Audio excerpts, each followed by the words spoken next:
前些天，火力军还在分析俄罗斯的核威胁，当时就在思考美国应该怎么应对俄罗斯，美国会不会选择直接参战，又会采用什么样的方式？如今这条视频给了火力军答案。最近网上传出了一条来自乌克兰士兵的影片，画面中的乌军正在向俄军阵地发射炮弹，原以为这只是一条普通影片，没想到画面中一个士兵的军装上有美国101空降师的文章。此前就有多名美国退役军人以志愿者的身份加入乌克兰武装部队，而美国也有众议院提交议案，要求拜登授予军事力量使用授权书，希望能在乌克兰发生生物战或者核战的时候，部署在欧洲的美军可以直接出兵前往乌克兰参战。同时，如果出现必须由美国介入的情况，美军必须做好准备。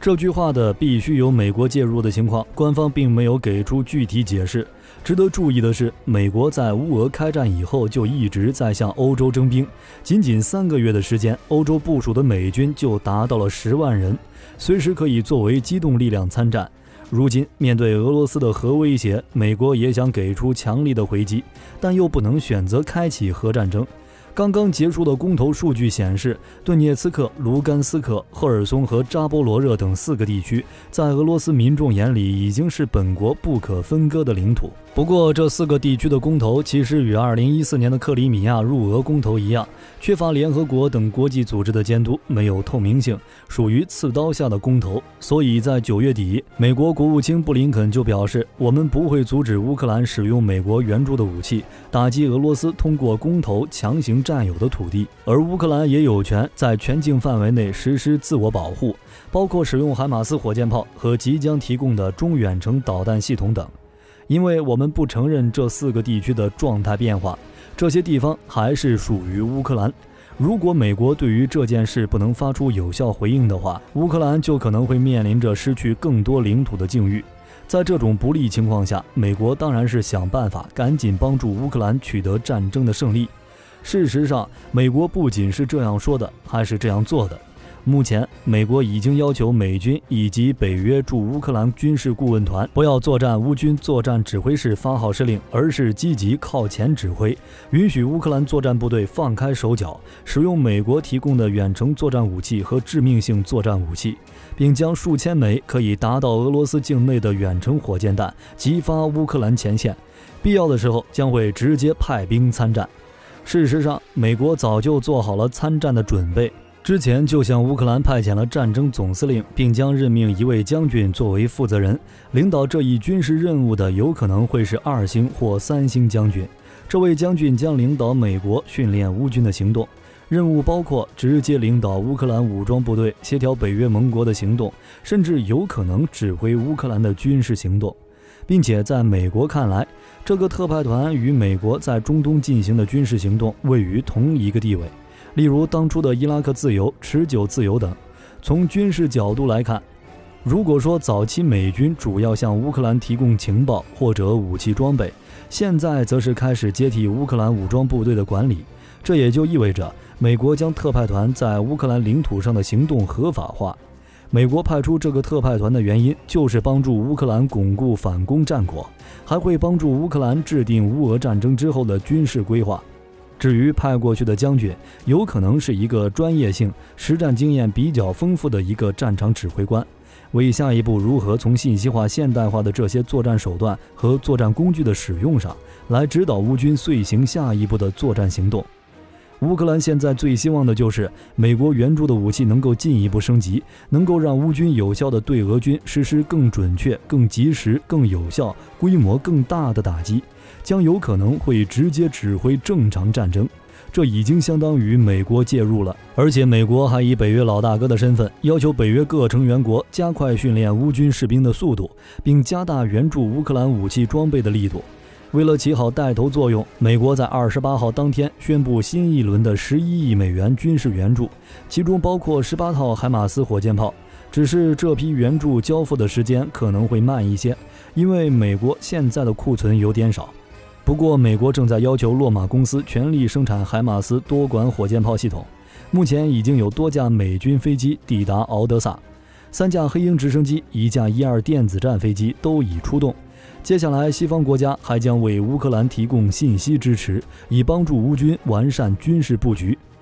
实际上，不管是美国还是欧洲国家，早就已经通过各种各样的方式介入到这场战争之中。就像之前西方国家为乌克兰提供的各种先进武器，确保早已失去本国军火生产能力的乌克兰，依旧拥有与俄罗斯进行交战的能力。甚至到了现在，西方国家已经用光了自身的库存，不管是欧洲还是美国，都已经开始联系本国的军火供应商，加速生产武器，希望能够帮助乌克兰维持与俄罗斯的交战能力。仅仅英国这一个国家，在今年就已经为乌克兰提供了高达23亿英镑的军备，更不要说自身经济同样发达的法国和德国了。至于美国，那就更夸张了，已经提供了100多亿美元的援助了。所以很久之前，火力军就认识到，俄罗斯面对的并不是一个势单力薄的乌克兰，而是面临整个西方国家。虽然战场上没有北约正规军，但处处都有北约力量存在。北约提供的武器装备不仅有进攻型武器，而且数量极其的多。毫不夸张地讲，在北约的强有力援助下，乌军已经被武装成欧洲地区最强部队之一。此前，乌克兰曾酝酿了许久的大反攻，将俄军从哈尔科夫赶走，并一路打到乌俄边境地区。乌克兰军队也从之前的小规模袭击到现在的大规模反攻，反而为俄军一个集中打击的机会。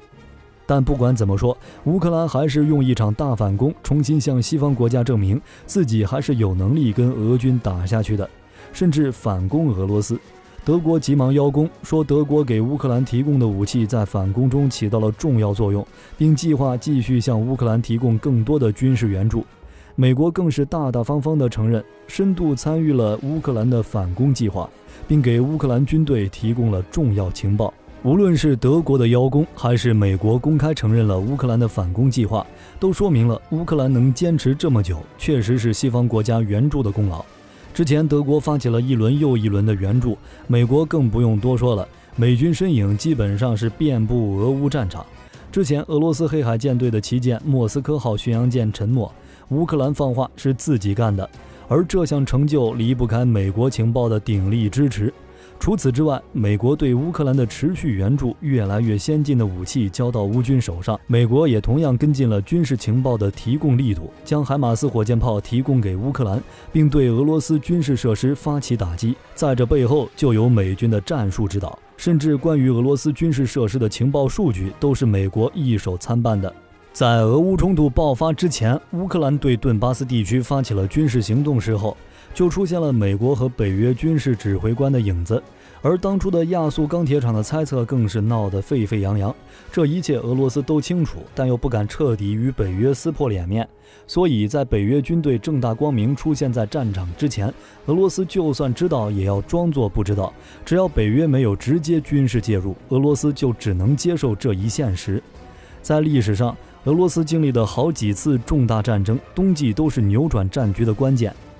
不论是乌克兰还是美欧，自然都深谙这一点。而俄罗斯正准备通过天然气拔管策略，把欧盟送进前所未有的能源危机。冬天即将到来，如果越来越多的欧洲民众在寒冷中挨冻，欧洲各国将遭遇前所未有的政治危机。如果欧洲以及乌克兰能够撑过这个冬天，那么等到冬天结束，对俄罗斯的打压将会是空前的。这也就意味着，在这个冬季，俄罗斯将迎来生死之战。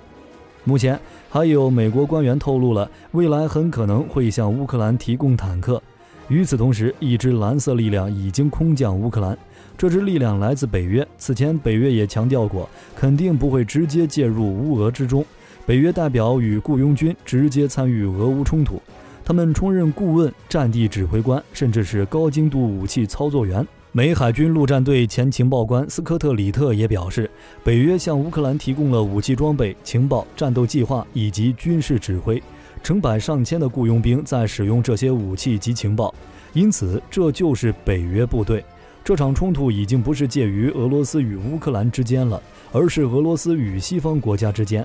为了应对这个，俄罗斯也是进行了军事动员，接下来可能会有30万俄军加入战场上。而通过社交媒体上公布的照片来看，俄军的装甲专列正在开往顿巴斯地区，专列上搭载有大批的重型火炮，包括 2S4 型郁金香自行迫击炮与 2S19 型 MSTAS 自行榴弹炮等。此外，还有苏式坦克战车以及运输卡车等装备。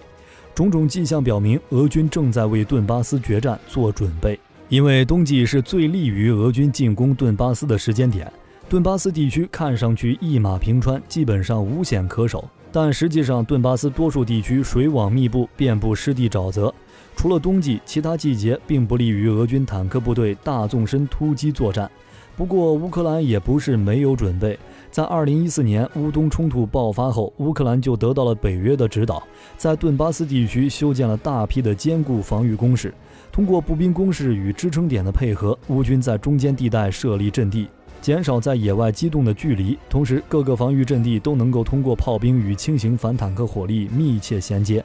俄军想要靠传统炮兵与坦克兵攻下乌军控制的顿巴斯地区，并不是一件容易的事。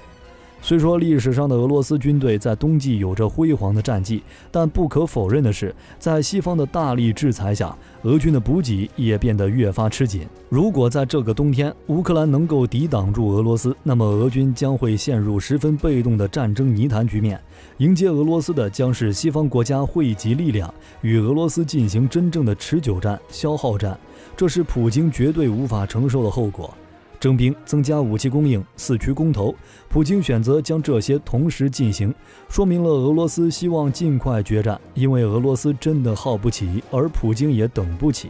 只是目前美国直接参与战争的意愿越来越明显，对于俄罗斯来说将是一个非常大的噩耗。你们觉得驻扎在欧洲的美军会在什么时候全部出现在乌克兰战场呢？北约的军事力量会不会正式与俄罗斯面对面开战呢？欢迎评论区讨论一下，我是火力军，咱们下期再见。